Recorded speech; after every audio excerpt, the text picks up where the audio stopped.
Get $3 off every order at PlayAsia by using the code CENSORED.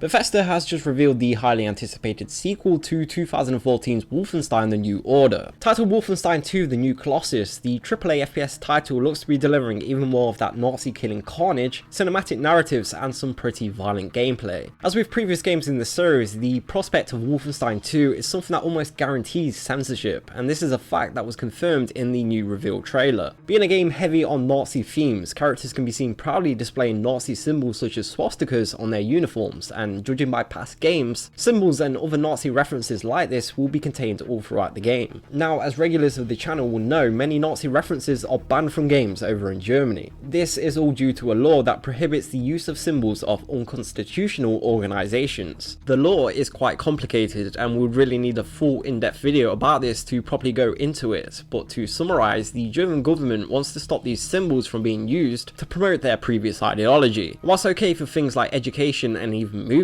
games are seen as only toys and thus are not allowed to be contained in these sorts of things. In fact, if you check out the reveal trailer and scroll down to the bottom of the video's description, you'll see that Bethesda has explained this issue over in Germany. The statement reads, "Please be advised that the international, non-German language versions of Wolfenstein 2: The New Colossus include Nazi-related symbols and content. As a result, the sale, import, export, or distribution of the international versions of the game and its related images and assets to and in Germany is strictly forbidden by German law, and would be, among other statutory violations, a criminal offence which may result in a financial penalty or imprisonment. Any person involved and or responsible for such violation may be prosecuted and sentenced, including officers and employees of companies involved. On the basis of legal advice and industry standard practice, ZeniMax are also not making such images or assets available to Austria." This does not mean that Germany and Austria won't be getting the game though. If it's anything like previous releases, these regions will have a special version made for them which removes anything that could potentially cause issues. However, speaking of previous games, the risk of censorship in Wolfenstein 2 does not end there. Censor Gaming has previously covered the censorship made to Wolfenstein: The New Order in depth, and there'll be a link in the description if you want to go check it out. The New Order censored more than just the Nazi stuff over in Germany, and it's also a little known fact that the Japanese version of the game was also plagued with various censorship. Both Germany and Japan also toned down a violent cutscene, both countries having rather strict stances on video game violence. Additionally, the Japanese version, and only the Japanese version, made edits to the title's sexual content, with sex scenes being toned down and nudity covered. Japanese console rating system has strict rules regarding graphic sexual depictions, and while suggestive content is normally treated quite leniently, when it comes to actually showing graphic sexual acts and nudity such as nipples, censorship is forced for console games but not PC releases. So Wolfenstein 2: The New Colossus is definitely a title that Censor Gaming will be watching very closely. You'll be able to find all new info right here as soon as it's known, and it's scheduled to be released on October 27th for PlayStation 4, Xbox One and PC.